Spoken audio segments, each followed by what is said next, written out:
implement all the work that we did on the training field throughout the week.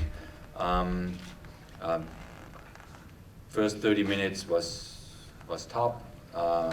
We had a little bit of a down period 10 minutes before halftime because to keep up that pace, the players are starting now to learn what it means if you want to really play your way through and you keep a very high tempo and a high pace. That it's difficult. It's difficult to carry that through 90 minutes, and but then they picked it up again. Second half, we knew that Costa Rica was speculating on a counter break, and they had one good chance right before halftime, and then they had the chance where they then scored their goal, and that's the way they play their game, and that we need to respect, and we need to say congratulations to them. But we tried everything to get back in the game, tried everything to kind of score our goal, and unfortunately we didn't do so. But I told the guys just now in the locker room that is, from a performance point of view, it was very, very positive what we saw. And when high pressure over 90 minutes, is that the reason for not making? Yeah, but also I want them to go through those kind of down periods in a game as well. I mean, we saw here and there players getting tired or had kind of a couple of minutes where they were struggling, and but they need to learn to go through those minutes. They need to fight their way through it, and then you saw, okay, they got a second second breath, a third breath, depending on those kind of periods in a game, and they did excellent. I mean.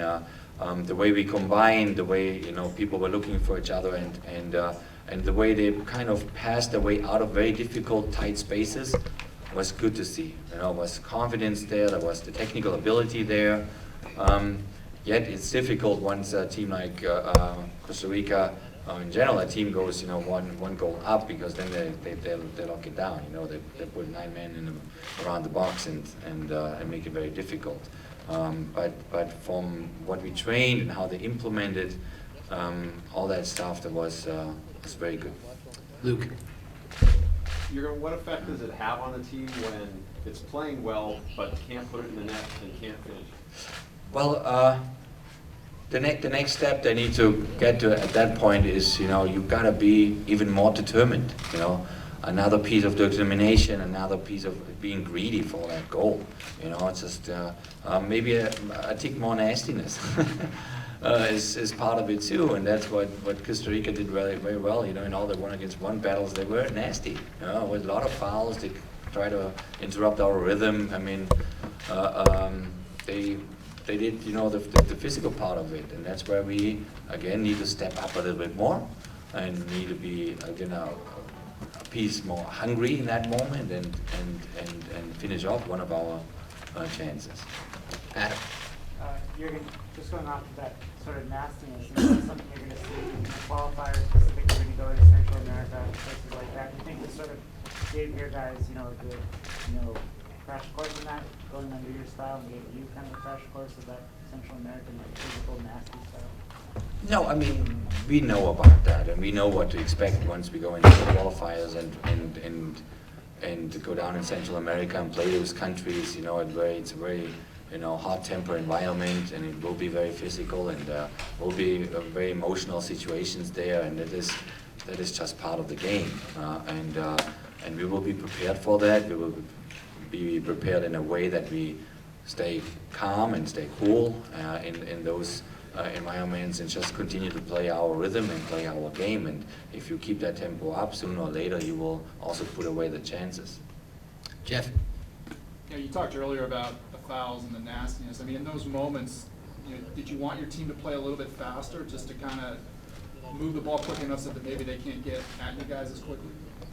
Oh yeah, that would be definitely a way to get out of those situations, but it also depends on your, I would say, conditioning and physical abilities that you have, to keep that pace high up. And we worked very hard over the week in training session. I knew that there come, throughout the games, maybe after 20, 30, 40, 60 minutes, always these moments where they can't keep it anymore. They don't have that in their system yet. That will be a process that we have to go through long term. And what you need then, obviously, in such kind of a situation, is when you get those chances, then gotta put them away. Makes it much easier.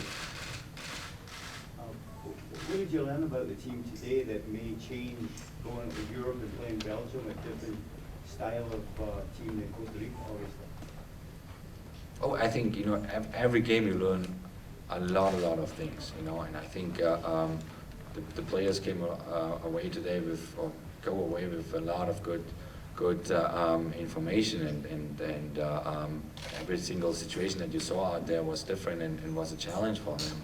I think if you take, for example, Saborio as a center forward is a handful, and I think Michael Roscoe, he learned a lot today, and it's good. He needs those games in order to learn. Obviously, Carlos Bocanegra is more experienced with this type of a physical style, and so the next game, Belgium, will be another very good experience for us, and it starts 0-0 again. So we want to try to develop that style of play, that we are confident on the ball, that we try to kind of pass our way through difficult situations and tight spaces, and it will take time that they build that confidence, but also then the physical rhythm, that they can keep that tempo, and we're going to continue to work on that. Jeff? Carla? Ellen? Did we do that already? Okay. In the back. What are your thoughts in Jose Torres tonight? Overall, very positive. I mean, he, you can see that, he feels more and more comfortable here. He's more confident. He needs these type of games to grow, and I think he's growing at a very fast pace. I mean, he is obviously a player, as I said before, the game that can keep the ball. He has the technical abilities to go one against one all over the place. In that process that he's going through the next years, he will always have situations where he's not doing everything perfectly. So he will lose balls, he will struggle here and there maybe, but I think he has a very, very good vision. He sees the spaces, he can pass those balls, he can switch it real quick to the other side. And we told him that, take those risks, don't worry if, a pass or two are not ending the right way. And it's definitely a player that we will build over the next months and years to go. Mike? Were you satisfied with how your front line played, and it seemed that sometimes out the door was alone? Yeah. There was only one forward. Yeah. No, I mean, this will also take time, because if you play high pressure, the three that are up front there, Brek Shea and Robbie Rogers in that case, they definitely need to kind of develop an instinct for each other with Josie, or if it's Juan Agudelo, with the number 9, basically, in order to kind of cover those spaces better. But I think especially the first 30 minutes, they did that extremely well. In the back. Jurgen, your starting lineup, can you talk about Landon's role within that formation, what you wanted from him, and how you thought he'd done within that system? Well, in that role, basically, as an attacking midfielder, in a 3 midfield where you have a pure number 6 like Maurice, and I think Maurice did an excellent job throughout the game. We try, to be more dangerous going forward, with 2 wingers then, and was it Torres or Landon that can kind of play the balls into the center forward, into Josie, and then follow up, go in the box and create something. I think that suits Landon, and he did well. I mean, obviously they try to break his rhythm through a series of fouls that the referee didn't really kind of handle that well in that moment. But that's what it is. It's he knows that we will get chased all over the place. Jurgen, you guys had a great first half. Like you said, you guys were passing so well, linking up, but you had no shots on goal. Does that worry you going forward? In the first half, you had no shots.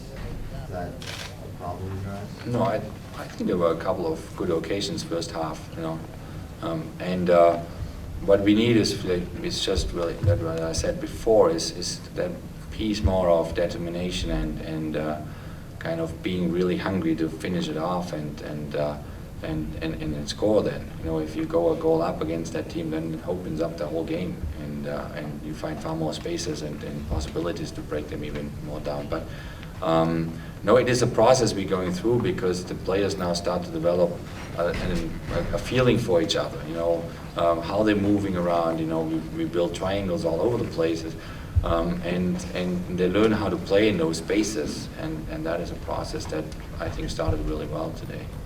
We'll do 2 more. Can you comment a little more on how Maurice Adio is developing as a player? Maurice? Yes. Yeah, I mean, we were glad that he is back with us, and and you could see, you know, his presence and the way he kind of cleans up there in that position, and is a big help for the 2 center backs. Is just what his abilities give him. So he's definitely a very, very important piece in that system that we start to build up. And he did exactly what I told him to do. I told him he's not there to go forward and to initiate attacks. He's there to clean up for Jose and for Landon. And that's what he did, 90 minutes all over the place. That was really a very, very good performance of him. Last one. Coach, in terms of your decision-making tonight, what would you have done differently, and can you grade yourself in terms of your performance? No, I leave that up to you guys grading me if you want to. No, I think, you know, obviously we went through the discussions on the bench, you know, after an hour. We saw some players get in a couple of holes, you know, up and down. And we had the discussion, now should we let them go through those moments, or should we pull them off after an hour? We knew that Josie is not a 90-minute guy yet, because I had that discussion with his club, with Ernie Stewart. You know, the last game he played was 70, so they're building him because of these hamstring issues. So that was planned, that sooner or later Juan will go and play on his spot. But other than that, we decided then really to let them go through those moments, and those are situations where you kind of gotta, you know, bite through, and even risking that maybe another counter break or whatever gives you maybe a second goal, but those moments are important. You know, if it's a Jose Torres that he needs just to get that rhythm, you know, and get it through 90 minutes then. Or other ones as well. Break Shea played 3 days ago, you know, and yeah, we could have subbed him after an hour, but on the other hand, he needs those moments, and he needs to kind of bite through, and he did that. And that's why, you know, I'm not a friend of 20 substitutions there, you know, like it is in a college game. You know, I really have the players learn, you know, to fight their way through. Thanks, Jurgen.